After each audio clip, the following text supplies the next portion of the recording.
Today on NewsWatch, Republicans are calling on Susan Rice to testify about her role in the Obamagate intelligence unmasking flap. Plus, he's labeled America's biggest killer for killing babies born alive after abortions. How what he did is finally being exposed. And Karen Pence talks exclusively with CBN about her marriage to Vice President Mike Pence and what makes it work.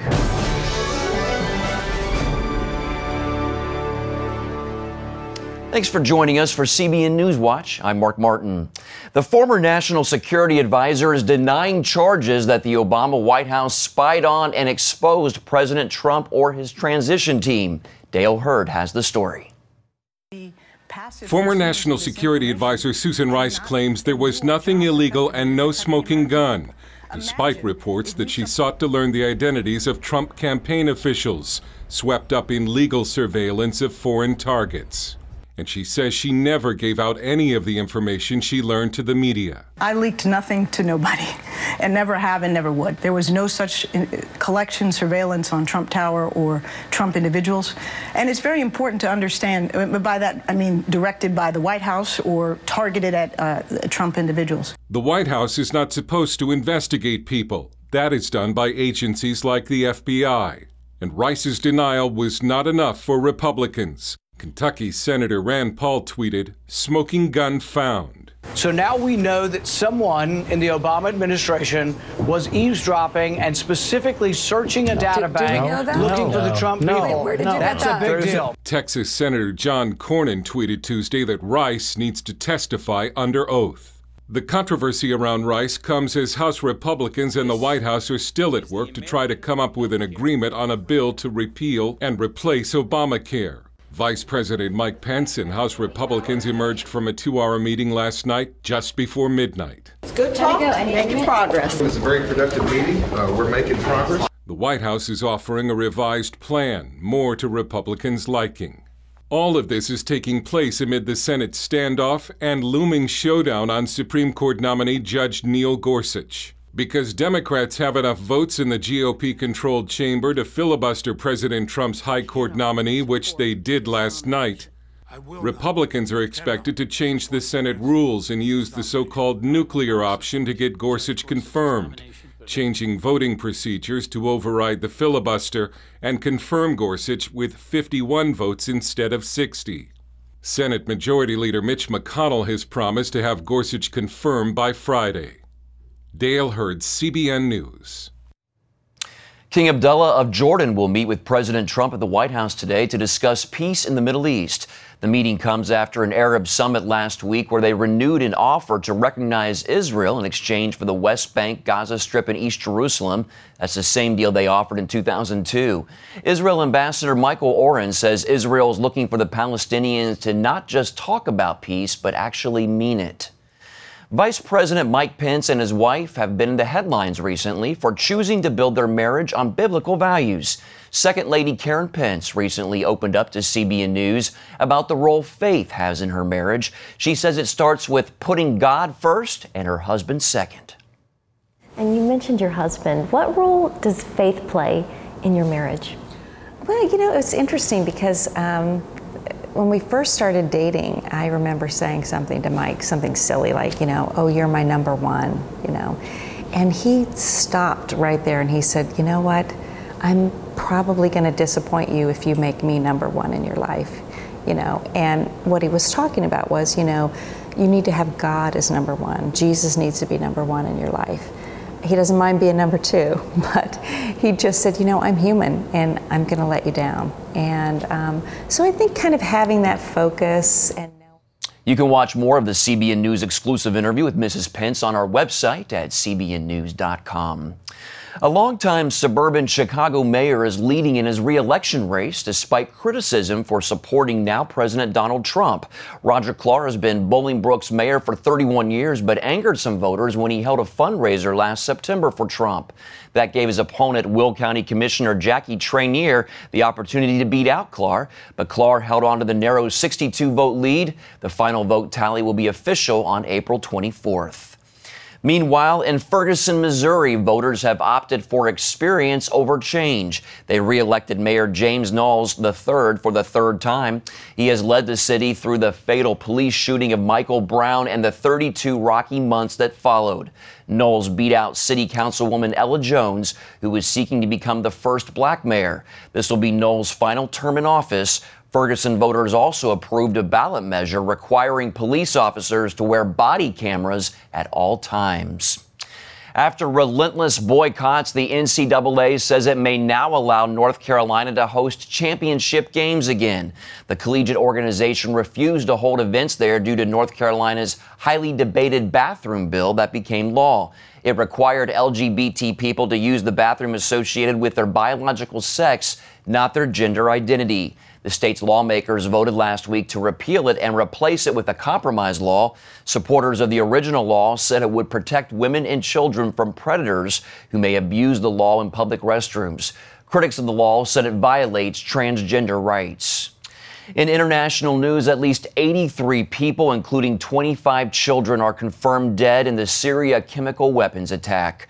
The UN Security Council calls an emergency today to address the attack, believed to be the work of Syrian President Bashar al-Assad. Pope Francis calls it an unacceptable massacre. During his general audience Wednesday, he called on leaders in the region and around the world to do what they can to end this tragedy and bring relief to, quote, that dear population that for too long has been exhausted by war. Now turning to Israel, the country is looking to compete for a non-permanent seat on the United Nations Security Council.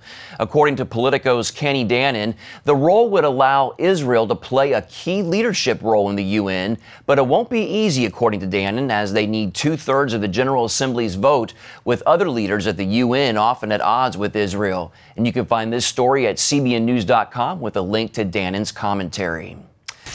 Coming up, he was convicted of killing babies born alive in his abortion clinic, and his murder trial received little attention. But now the horrific details of the abortionist are coming to light. Will it help change hearts when it comes to abortion?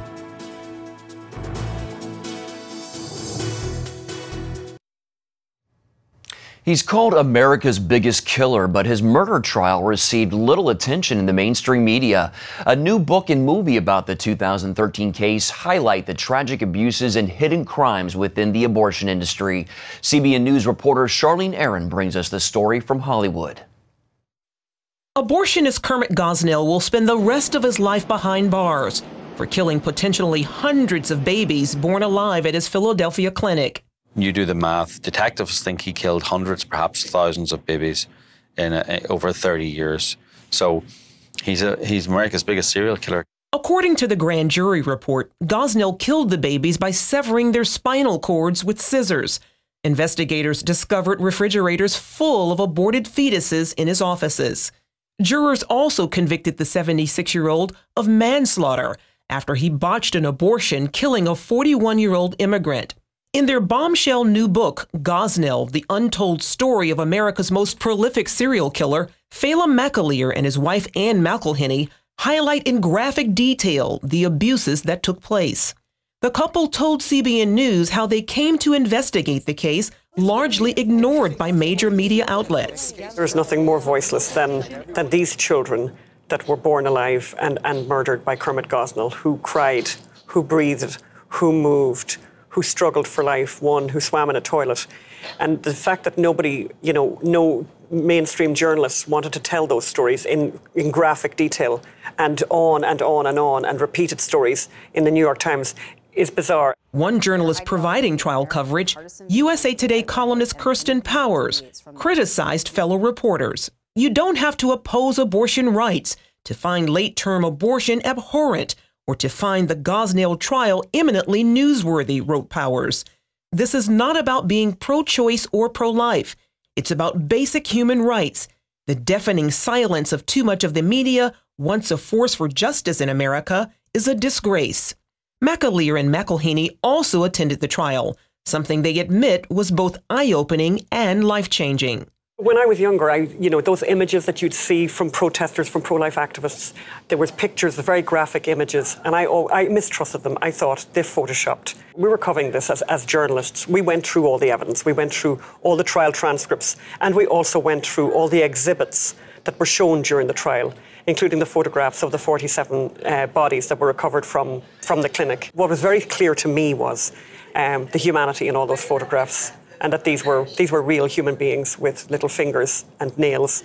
These were real people, so that changed me. They also highlight how the abortion industry protected Gosnell for decades, despite multiple violations. The abortion establishment is still protecting the abortion establishment. When the National Abortion Federation visited the clinic and saw those horrible, disgusting conditions, rather than call the police or rather than report it, they ignored it. The grand jury, when they did the report, named names. They named names, lots of names from the Department of Health.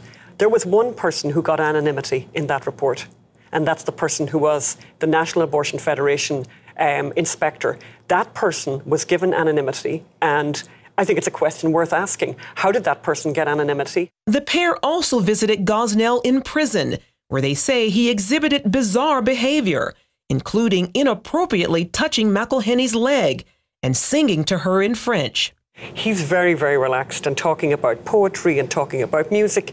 And one of his big disappointments is that he didn't get into the poetry class.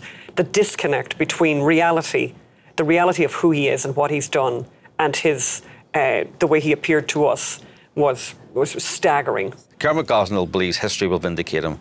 Kermit Gosnell believes, and he also believes he'll be vindicated in the present day, even though he's serving a life sentence without parole, with no possibility of parole. He's in training he tells us he's in training for a triathlon because he's going to do a triathlon when he's released. Now, there's no chance of him being released unless his conviction is overturned. So he's living in quite a fantasy world. Gosnell also provided unusual details about his life before prison. He loves to boast about his foreign travel, how cultured he is, etc. And he talked about how he'd been to Poland, how he'd visited Auschwitz. But, when we started asking him about Auschwitz, he used a word to describe Auschwitz that I've never heard anyone use before, I'd say in the history of the planet. He described Auschwitz as impressive. Committed to exposing this story to a wider audience, the authors will release a television movie about the case. With your help, we're going to make a TV film about Kermit Gosnell. We'll do the job the mainstream media and Hollywood won't do. The true story of Kermit Gosnell is set to hit the screen later this year. But McElhenney and McAleer say that major studios here in Hollywood rejected the film because of its controversial subject matter. And we thought, we have a great film here, and it has been shown to every large distributor in Hollywood, and every large distributor in Hollywood did two things. Number one, they rejected us, but number two, not one of them said the film wasn't good. In fact, they said, wow, this is amazing, but it's just too controversial for us. They even faced censorship while attempting to raise money on the crowdfunding site Kickstarter. From the very, very get-go, there was an opposition to this. They eventually raised more than $2 million for production. Meanwhile, these Irish filmmakers hope to uncover more dirty secrets within the abortion industry, while remembering the lives of those it has taken. These children lived for some of them lived a minute, some of them lived a few hours, but their lives are going to mean something now. We have memorialized their lives. We've described their lives, and the effects of their lives are going to cascade now for years in legislation, for years in the culture, for generations, and they are not forgotten. Charlene Aaron, CBN News, Los Angeles. With a little faith, someday you'll get through the pain.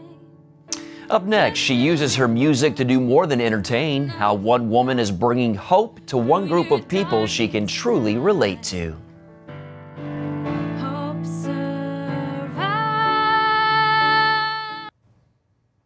Welcome back. Recording artist and brain injury survivor Christabel Braden is on a special tour. It's called Hope Survives and is part of her mission to write music and bring awareness and hope for brain injury patients and their families. CBN's Ephraim Graham talked with her about the project on Studio 5. With a little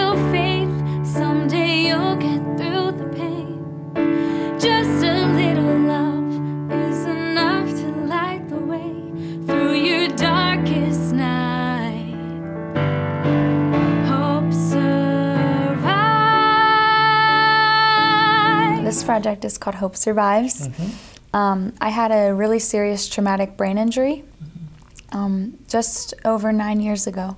And I had to relearn how to get myself dressed, how to take a shower, my vocabulary. The doctors at the time told my parents I'd most likely never graduate high school or ever be independent. Wow. And today I'm a college graduate. So, you know, the Lord always has a plan. You choose to focus on brain injury and to spend this time on this tour, because why? There's so many people walking around with this invisible illness. My goal is to be a voice for brain injury, to let survivors and caregivers know that you're not alone, that we all walk through these journeys, and it's okay to have a bad day. It's okay to have these symptoms. Don't let it define you. Absolutely. And so on this tour, on the Hope Survives tour, I've been traveling around to different hospitals and support groups and brain injury rehab centers, and just also doing concerts at churches. Just being able to spend time and hear their stories and hear so many people's journeys through brain injury, it inspires me. I feel like I'm more blessed by doing this than anything. Let's talk about the music. You have an amazing voice. Thank you. Were you singing before the accident? I was, yeah. No, I preferred acting over singing, so I only sang to be in musicals. After my brain injury, I couldn't memorize anymore.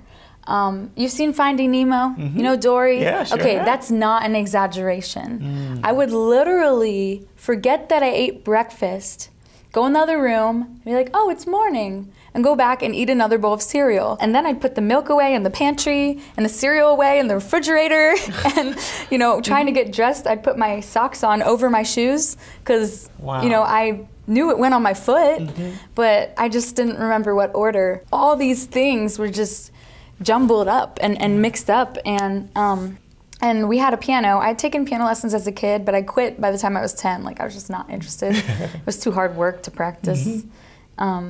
But I started to write songs, and I brought my parents these rhyming lyrics, these deep spiritual rhyming lyrics. I brought them over, and I couldn't read back to my parents what I'd written. So I couldn't cross the street by myself. I couldn't go to the grocery store. I might not be able to get myself dressed, but I started writing songs. So did you write all the songs on this? I did, yep, everyone. Every single one. You have a favorite?